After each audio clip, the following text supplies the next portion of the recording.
على عباده الذين اصطفى خصوصا على سيد الرسل وخاتم الأنبياء وعلى آله وأصحابه الأصفياء وأهل بيته الأتقياء ونشهد أن لا إله إلا الله وحده لا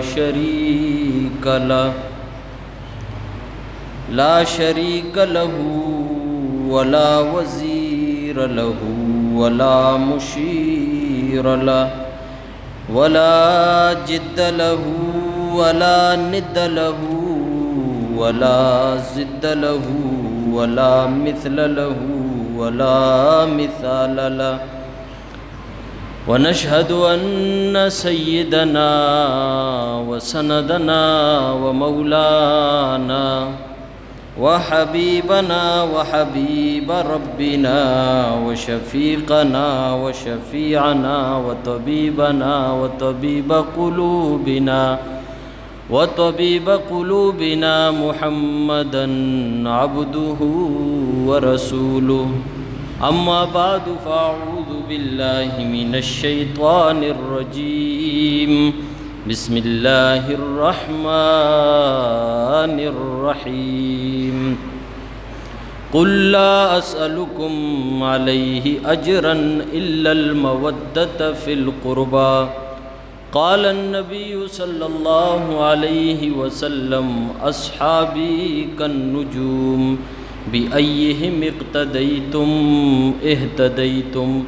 وقال عليه الصلاة والسلام الله الله في أصحابي لا تتخذوهم من بعدي غرضا فمن أحبهم فبحبي أحبهم ومن أبغضهم فببغضي أبغضهم أو كما قال عليه الصلاة والسلام. صدق الله وصدق رسوله النبي الكريم ونحن على ذلك من الشاهدين والشاكرين والحمد لله رب العالمین.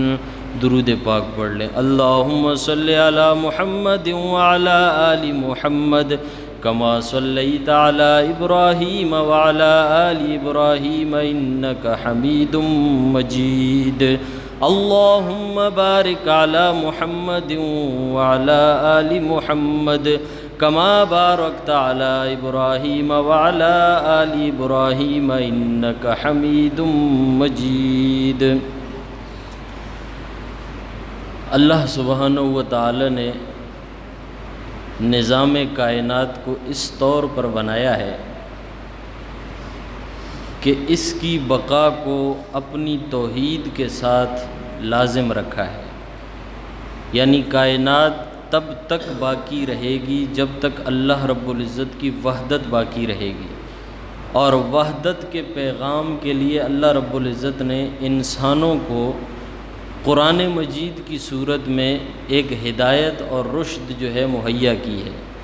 اور اس کے لیے اللہ رب العزت نے اپنے پیارے حبیب حضرت محمد صلی اللہ علیہ وسلم کو آخری نبی اور رسول بنا کر بھیجا ہے.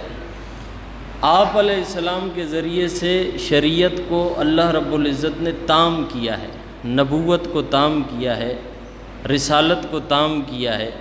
آپ کے بعد کوئی نبی، کوئی رسول، کوئی پیغمبر کسی بھی معنی میں نہیں آئے گا، چاہے وہ ذیلی ہو، ذلی ہو، تشریعی ہو، کوئی بھی معنی استعمال کریں، غیر تشریعی ہو. نبوت کے لفظ کے ساتھ آپ علیہ السلام پر ختم کر دیا گیا ہے. اب آپ کے بعد کوئی نبی نہیں آیا. آپ کے بعد نبوت ختم ہے تو رسالت ختم ہے، لیکن آپ کا دین جو ہے وہ قیامت کی صبح تک جاری رہے گا.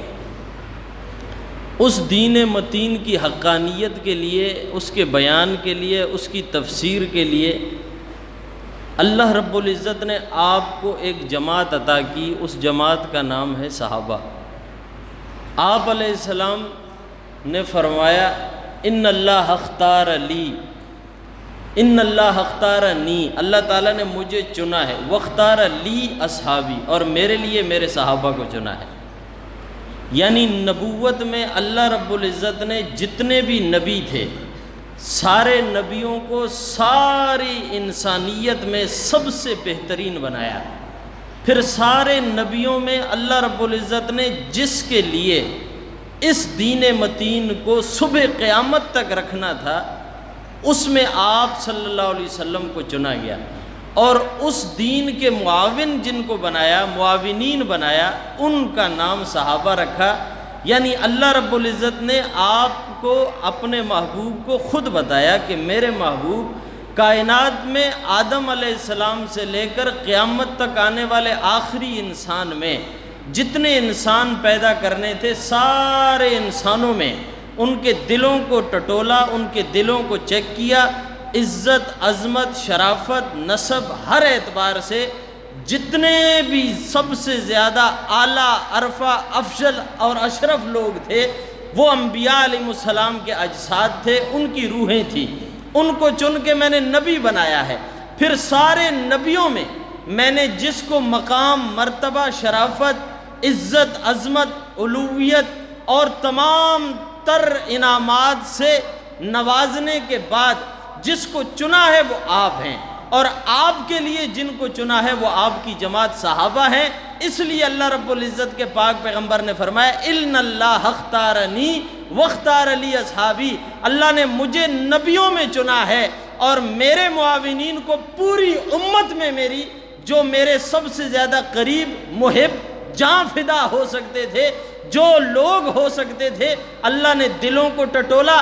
صرف دلوں کو نہیں ٹٹولا بلکہ امتحان لیا، اور ان امتحان کے اندر اللہ نے جس کو سب سے زیادہ عظیم تر پایا تھا، ان کو اللہ نے چن کے میرا صحابی بنایا۔ اس لیے آپ نے فرمایا اللہ اللہ فی اصحابی، میرے صحابہ کے معاملے میں اللہ سے ڈرتے رہنا، اس لیے کہ صحابہ کو اللہ رب العزت نے چن کے میری جماعت میں شامل کیا، اس لیے کہ صحابہ کو چن کے میرے ساتھ شامل کیا ہے۔ اب صحابہ کے اندر پہلے صحابی کا نام ابو بکر صدیق رضی اللہ تعالیٰ عنہ ہے۔ کل صحابہ کی تعداد 1,44,000 ہے۔ صحابہ اساس دین ہیں، بنیاد دین ہے، ابتدائے دین ہے۔ دین کے کسی عمل اور کسی امر اور کسی نہیں، کسی سنت، کسی واجب، فرض، کسی نفل، کسی صدقے، کسی منت، کسی ایک عمل کا ایسا کوئی ثبوت نہیں مل سکتا جس کے پشت کے اوپر صحابہ کی تائید نہ ہو۔ یعنی کہ آپ مسواک کرنے کو سنت کہیں گے اور مسواک کریں گے، آپ 5 نمازوں کو فرض کہیں گے اور ادا کریں گے، آپ رمضان کا روزہ رکھیں گے اور لوگوں کو ترغیب دیں گے، لیکن ثبوت کے اندر آپ کے پاس صحابہ کی تائید ہونی چاہیے، ورنہ کوئی عمل دین کا باقی نہیں رہتا ہے۔ اگر پورے دین کی جو بنیاد ہے اور اس بنیاد کے اندر جو ابتدائی اساس ہیں، اس ابتدائی اساس کا نام صحابہ ہے۔ عنوان مہینے کی مناسبت سے یہ ہے کہ رسول اللہ صلی اللہ علیہ وسلم کے ایک عظیم صحابی رسول ہیں جن کا نام معاویہ بن ابی سفیان رضی اللہ تعالیٰ عنہ ہے۔ رجب کا مہینہ ہے اور 22 رجب کو آپ کا یوم وفات ہے۔ یوم وفات سیدنا امیر معاویہ رضی اللہ تعالیٰ عنہ، آپ کے جو فضائل ہیں ان فضائل پر گزشتہ جمعے میں آپ حضرات کے سامنے کچھ معروضات پیش کی تھیں۔ سیدنا امیر معاویہ رضی اللہ تعالیٰ عنہ انتہائی مظلوم صحابی ہیں، اس اعتبار سے کہ بیگانوں نے تو اعتراض کیے تو کیے، کچھ اپنے بھی ایسے آئے کہ جو تاریخ کی مغلظات کو دین سمجھ بیٹھے اور سیدنا امیر معاویہ رضی اللہ تعالیٰ عنہ پہ تنقید کرنے لگے۔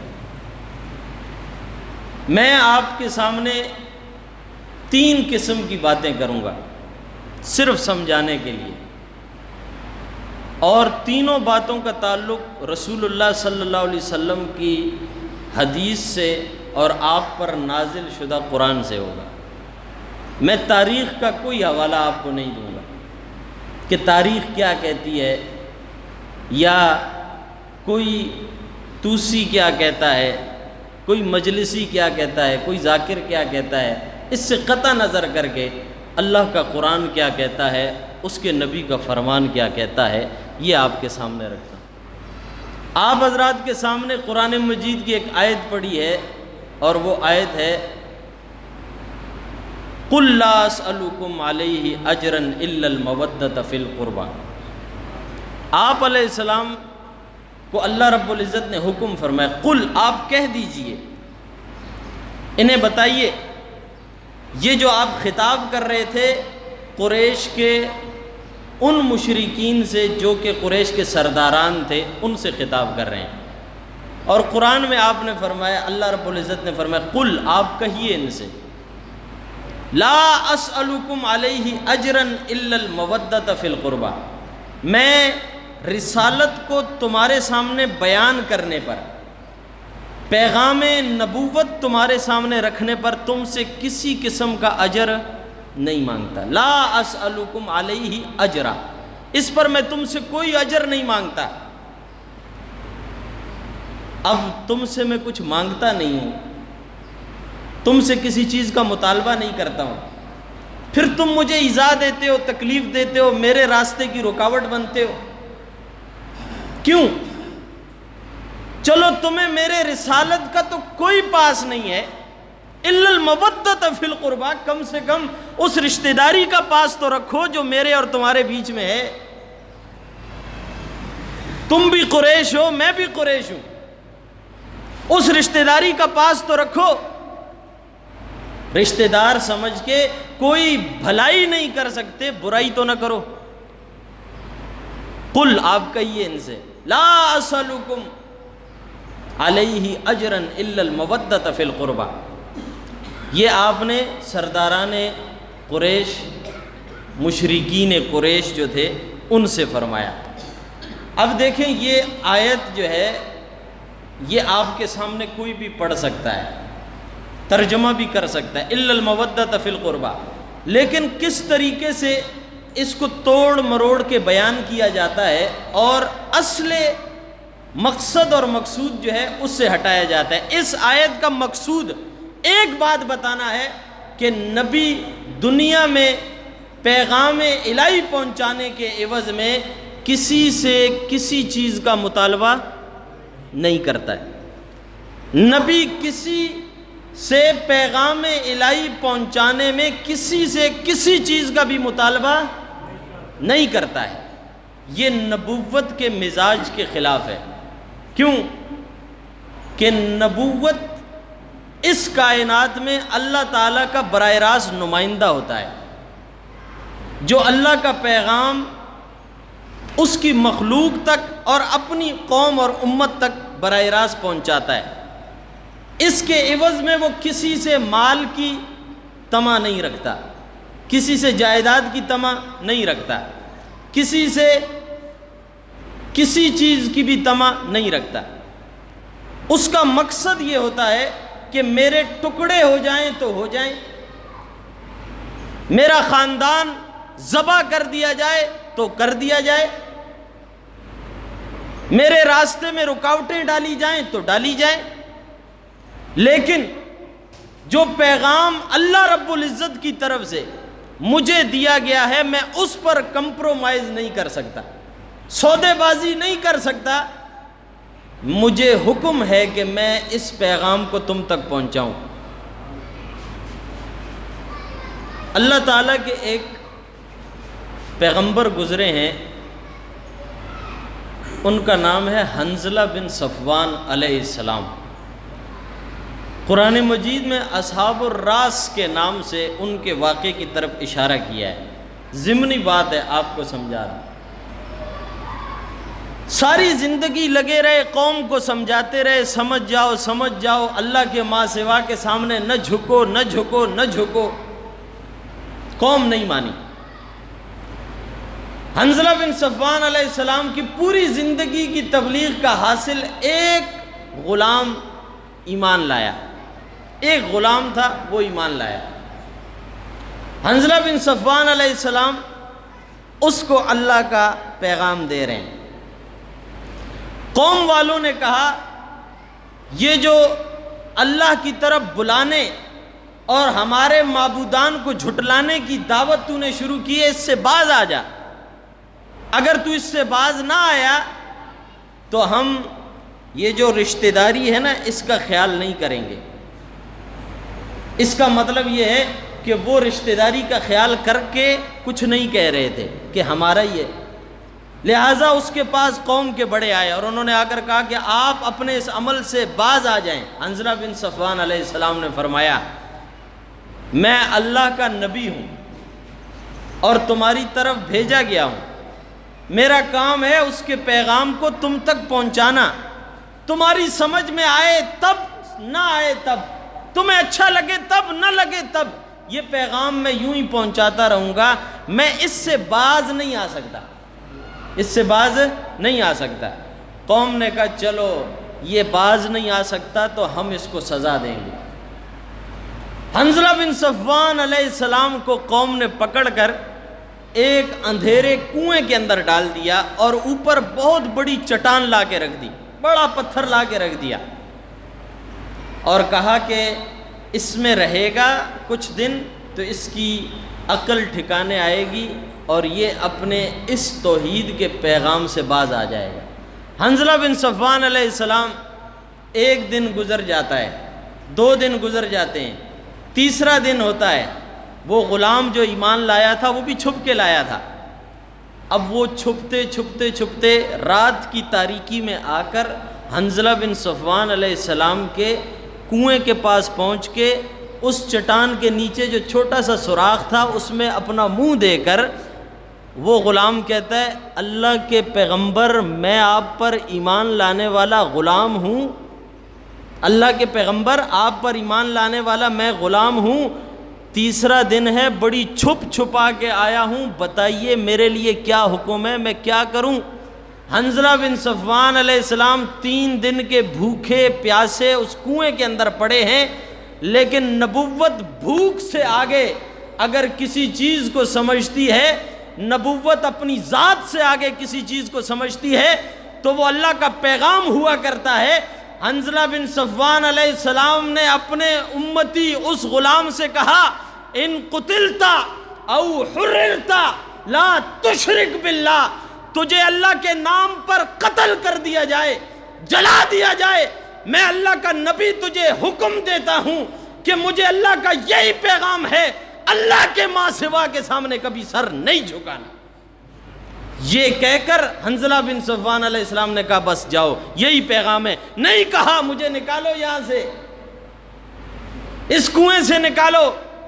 نبی اپنی تکلیف نہیں دیکھتے، وہ اللہ کے پیغام کو مد نظر رکھتے ہیں، وہ اپنی رہائی نہیں دیکھتے، اللہ کے پیغام کو دیکھتے ہیں۔ ایک شخص مسلمان ہوا اور حنظلہ بن صفوان نے کیا کہا تو قتل کر دیا جائے، جلا دیا جائے، لیکن جو میں نے تجھے بتایا اس بات سے باز بولو، باز نہیں آنا۔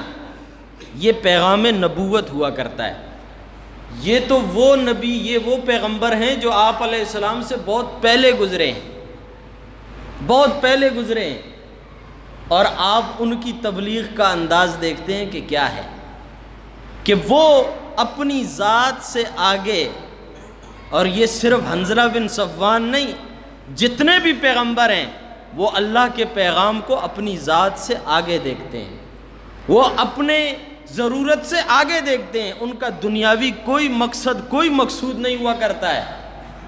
بالآخر وہ وقت آیا، 7 دن کے بعد حنظلہ بن صفوان علیہ السلام کی قوم جمع ہوتی ہے اور جمع ہو کر اس چٹان کو اوپر سے ہٹاتی۔ 7 دن کا بھوکا پیاسا اللہ کا نبی اس کنویں کے اندر پڑا ہے، اور قوم آ کے کہتی ہے حنظلہ بتاؤ تمہارا دماغ ٹھکانے آیا؟ الیاذ باللہ، بولو اب کیا کہتے ہو؟ 7ویں دن حنظلہ بن صفوان علیہ السلام فرماتے ہیں میرا پیغام وہی ہے، قولوا لا الہ الا اللہ تفلحون، اللہ کے ماں سوا کوئی حاجت روا، کوئی مشکل کشا، کوئی بگڑی بنانے والا، کوئی کشتی پار لگانے والا، کوئی بچے دینے والا، کوئی بچی دینے والا، کوئی شفا دینے والا، کوئی کشتی پار لگانے والا کوئی نہیں ہو سکتا ہے۔ اگر یہ عہدہ کسی کا اس کائنات کے اندر ہے تو وہ صرف کس کا ہے؟ اللہ کا ہے۔ حنظلہ بن صفوان علیہ السلام نے کہا میں وہی پیغام جو آج سے 7 دن پہلے تک تمہیں پہنچا رہا تھا، میرا آج بھی وہی پیغام، قولوا لا الہ الا اللہ تفلحوا، آج بھی یہی پیغام ہے۔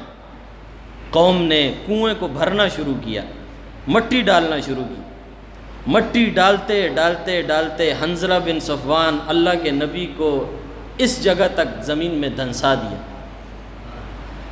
دھنسانے کے بعد قوم پھر پوچھتی ہے حنظلہ بتا، اب بھی وقت ہے، اب بھی وقت ہے، اگر تو باز آتا ہے تو ہم تجھے نکال دیتے ہیں۔ حنظلہ بن صفوان علیہ السلام فرماتے ہیں ظالموں، میں تو جس نقطے پہ کھڑا ہوں اور میری حیات جس نقطے پر قائم ہے وہ نقطہ ہی اللہ کی توحید ہے، اس سے باز کیسے آ سکتا ہوں؟ اس سے باز نہیں آ سکتا، تم نے جو کرنا ہے کر گزرو۔ جب میں اس نقطے پر استقامت کے ساتھ، استقلال کے ساتھ چلا جاؤں گا، پھر دیکھنا وہ رب تمہارے ساتھ کیا کرتا ہے۔ پھر تمہیں پتہ لگے گا کہ اللہ کی توحید پہ ثابت قدم رہنے والوں کے اوپر ظلم کرنے والوں کا انجام اللہ کیا کرتا ہے، تمہیں پتہ چلے گا۔ تم کر گزرو جو کر سکتے ہو۔ اور انہوں نے اللہ کے نبی کے چہرے پر بھی مٹی ڈال دی۔ چہرے پر مٹی ڈالنے کے بعد حنظلہ بن صفوان علیہ السلام کو زندہ زمین میں درگور کر دیا۔ پھر اس پر انہوں نے بس نہیں کی، اس پر انہوں نے بس نہیں کی، اس پر انہوں نے پھر وہ کام کیا جو وہاں سے شروع ہوا اور آج مسلمانوں میں بھی عام ہے، اور وہ کیا ہے؟ ناچنا۔ یہ ناچنے والا کام وہاں سے شروع ہوا۔ حنظلہ بن صفوان علیہ السلام کو زندہ زمین میں دفن کر کے اس مٹی کے اوپر پوری قوم جمع ہو کر ڈانس کرتی ہے، ناچتی ہے، اور اس نبی کے اس زندہ زمین میں درگور ہونے پر جشن مناتی ہے۔ تو اللہ رب العزت آسمان سے فرشتوں کو بھیجتے ہیں کہ جاؤ، جس نبی نے میری توحید کی خاطر، میرے پیغام کی خاطر اپنی سانسوں کو رکوا دیا، میرے لیے اپنی جان تک دے دی، 7 دن بھوکا پیاسا اس کنویں کے اندر قید و بند کی صعوبت کو برداشت کیا ہے، اور میری توحید کے نعرے کو اپنی زبان سے ایک لمحے کے لیے بھی نہیں روکا ہے، اور اس کی پاداش کے اندر میرے محبوب کو یہ سزا دی گئی ہے، میں رب بھی اب جو سزا ان کے لیے مختص کر رہا ہوں، فرشتوں سے کہا جاؤ اس قوم کو آسمان تک اٹھاؤ۔ آسمان تک اس دھرتی کو اٹھایا گیا، اور پھر الٹا کر کے اس زمین کے نیچے ان کو اسی طرح دھنسا دیا جیسے انہوں نے اللہ کے نبی کو دھنسا ہے۔ یہ ڈانس وہاں سے نکلا ہے جو آپ شادیوں میں کرتے ہیں، یہ ڈانس وہاں سے نکلا ہے جس پہ آپ کو بڑا فخر ہوتا ہے، یہ ڈانس وہاں سے آیا ہے۔ نبی کو زمین میں درگور کر کے ناچنے کا عمل وہاں سے شروع ہوا ہے، اور آج اس مسلمان قوم کے اندر آ گیا۔ یہ کیا تربیت ہے مسلمانوں تمہاری؟ تو حنظلہ بن صفوان علیہ السلام بھی اللہ کے ایک نبی ہیں، اور نبوت نے اپنا کام بتایا ہے کہ وہ اس نقطے پر، جس نقطے کے ساتھ ان کی حیات متعلق ہے، اس سے پیچھے نہیں ہٹ سکتے۔ یہ حنظلہ بن صفوان ہے، اور یہ تو محمد عربی ہے صلی اللہ علیہ وسلم، یہ پیچھے ہٹ سکتے ہیں؟ زور سے بولو، رسول اللہ صلی اللہ علیہ وسلم پیچھے ہٹ سکتے ہیں؟ اللہ کی توحید سے پیچھے نہیں ہٹ سکتے، اور نہیں ہٹے۔ مشرکین مکہ آئے اور آ کر کہنے لگے ابو طالب سے کہ اپنے بھتیجے سے کہو کہ یہ جو دعوت دے رہا ہے، ہمیں اس دعوت سے تکلیف نہیں ہے، ہمیں دعوت سے تکلیف نہیں ہے، لیکن ہم کچھ آفرز لائے ہیں آپ کے لیے۔ کیا آفر لائیں؟ دیکھو، اپنے بھتیجے سے کہو کہ اگر وہ حکومت چاہتا ہے ہم حکومت دینے کے لیے تیار ہیں، اگر وہ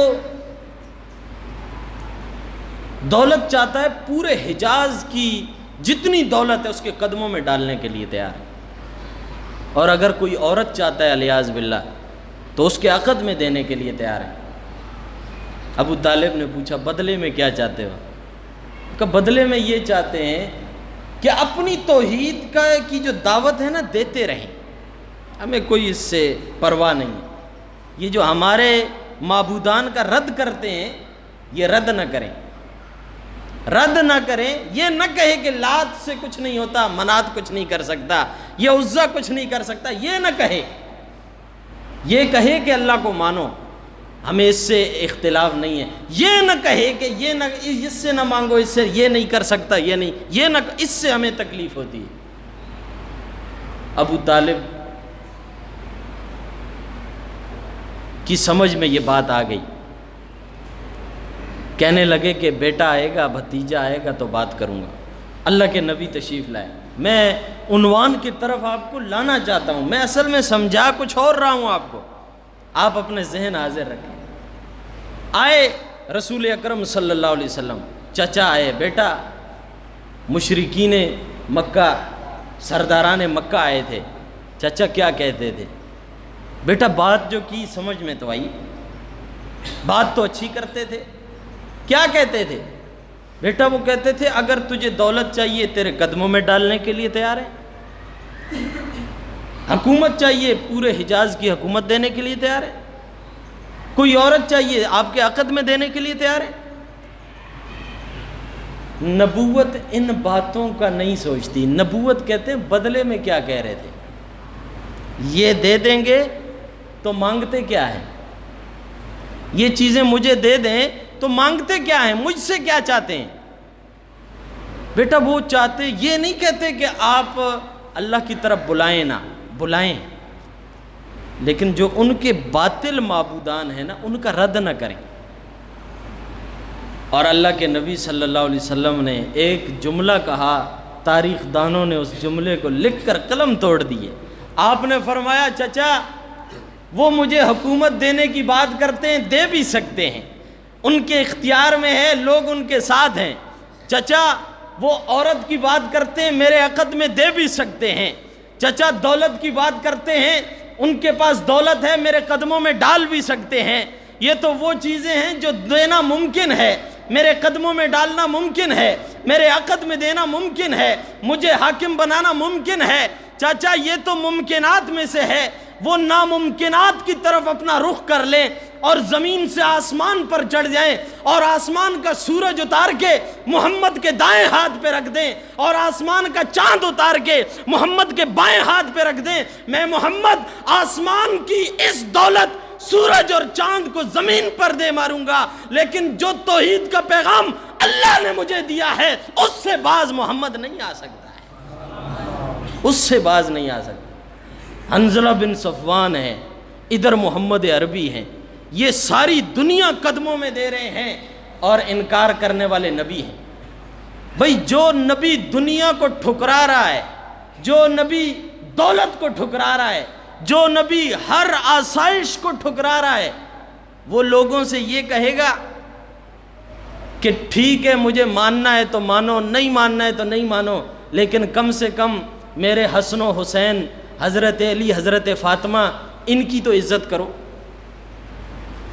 اس آیت کا یہ مطلب بیان کرتے ہیں لوگ، قُلْ لَا أَسْأَلُكُمْ عَلَيْهِ أَجْرًا إِلَّا الْمَوَدَّةَ فِي الْقُرْبَى، کہ نبی کہتے ہیں میں تم سے کچھ نہیں مانگتا مگر تم سے قربہ کی محبت۔ یہ غلط ترجمہ ہے، نہیں آپ نے یہ نہیں فرمایا، لا اسألکم علیہ اجرا، میں رسالت پر تم سے کوئی اجر نہیں مانگتا، الا المودۃ فی القربى، کم سے کم رشتہ داری کا خیال کر کے تکلیف تو نہ دو۔ نبی تو یہ کہہ رہے ہیں تکلیف نہ دو۔ اور جو مان چکے، ظاہر ہے نبی جن سے یہ کہہ رہا ہے وہ تو ماننے والے تھے نہیں، وہ تو مشرک تھے، وہ تو سرداران قریش تھے، ان سے آپ نے فرمایا کہ رشتہ داری کا خیال تو کرو۔ اور جو میرے رشتہ دار بن گئے والسابقون الاولون اولئک المقربون، جن کو مقربون کہا ہے، جو نبوت پر ایمان لائے وہ مقربون میں ہیں، وہ نبی کے قریبی ہیں، وہ نبی کے رشتہ دار ہیں۔ اور یہ آیت اس بات کی دلیل ہے اور یہ اس بات پر دلالت کرتی ہے۔ ابن حجر عسقلانی رحمۃ اللہ علیہ نے بھی یہی لکھا ہے کہ یہ آیت، علامہ رازی نے بھی یہی لکھا ہے کہ اس آیت کے اندر الا المودۃ فی القربہ کے اندر صحابہ اور نبی کے اہل بیت دونوں داخل ہیں، کیونکہ اصل مقصد و مقصود اطاعت نبی، اطاعت خدا ہے۔ جو نبی اور اس کے رب کی اطاعت میں آگے، وہ نبی کے اقربا ہیں، وہ نبی کے رشتہ دار ہیں، وہ نبی کے اپنے ہو گئے ہیں، اور جو نبی کے اپنے ہو گئے ان کی عزت کا خیال کرنا ساری امت پر واجب ہے، ساری امت پر واجب ہے۔ نبوت کہہ رہی ہے کہ جو مجھ پر ایمان لائے ان کے ایمان لانے کا آنے والی امت کے لیے احسان یہ ہے، جب ان کا نام لیں تو کیا کریں؟ اچھا نام لیں، جب ان کا تذکرہ کریں تو بالخیر کریں، جب ان کا نام لیں تو رضی اللہ عنہ کہیں، جب ان کا نام لیں تو اولئک حزب اللہ کہیں، کہ یہ عام لوگ نہیں تھے، یہ وہ لوگ ہیں جن کو اللہ کہہ رہا ہے یہ میری جماعت ہے۔ ایک تو حزب اللہ آج کا ہے، اس نے اپنا نام رکھا، اور ایک حزب اللہ وہ ہے جس کو اللہ کہہ رہا ہے یہ حزب اللہ ہے۔ وہ حزب اللہ جس کو اللہ کہہ رہا ہے وہ نبی کے صحابہ ہیں، اور رسول اللہ کہہ رہے ہیں قُلْ لَا أَسْأَلُكُمْ عَلَيْهِ أَجْرًا إِلَّا الْمَوَدَّةَ فِي الْقُرْبَى، جو مجھ پر ایمان لے آئے، یا اس معنی کے اندر کہ تم میرے رشتہ دار ہو، خونی اعتبار سے، نسب کے اعتبار سے، اس رشتہ داری کا خیال کر کے تکلیف تو نہ دو، تکلیف تو نہ دو، راستے میں کانٹے تو نہ بچھاؤ، پتھر تو نہ مارو۔ میں تو اپنے لیے کچھ بھی نہیں مانگ رہا، لا اسألکم علیہ اجرا، میں تو اپنے لیے کچھ نہیں مانگ رہا، تمہارے فائدے کی بات کر رہا ہوں۔ اور تمہارے فائدے کی بات کیا ہے؟ کہ تم اللہ کے حضور جھک جاؤ، اللہ تمہیں اس دنیا میں بھی کامیاب کر دے گا، اس دنیا میں بھی کامیاب کر دے گا۔ نبوت کہہ رہے میں تو اس لیے ہوں، اور اسی چیز کو، اسی تربیت کو پھر یہاں سے کچھ لوگ کہتے ہیں کہ جی اس آیت میں یہ مراد لیا کہ اللہ کے نبی نے کہا کہ حضرت حسن، حضرت حسین، حضرت فاطمہ، حضرت علی رضی اللہ عنہم اجمعین کی عزت نبی نے مانگی ہے، کہ رسول مانتے ہو تو نہیں مانتے تو کوئی بات نہیں، ان کی تو عزت کرو۔ آپ مجھے بتائیں، رسول کو نہ ماننا اس میں خیر ہے، ان کی عزت کرو؟ کیا نبوت جو اپنے لیے کسی قسم کا اجر نہیں مانگ رہی، جب یہ مانگ لیا تو اجر تو مانگ لیا؟ یہ تو آیت کا انکار ہے۔ جب نبی یہ کہہ رہے ہیں میں رسالت پہ کوئی اجر نہیں مانگ رہا، اور یہ بھی ساتھ آپ کہہ رہے ہیں کہ یہ مانگا ہے کہ حسن، حسین، علی اور فاطمہ جو ہے ان کی عزت کرو، ان کی عزت کرنا عین ایمان ہے۔ لیکن اس آیت میں ان کو شامل کر کے اس آیت کا رخ یوں موڑنا اور اس کا غلط ترجمہ اور معنی بیان کر کے امت کو گمراہ کرنا، یہ غلط ہے۔ دوسری بات، جب یہ آیت اتری ہے حضرت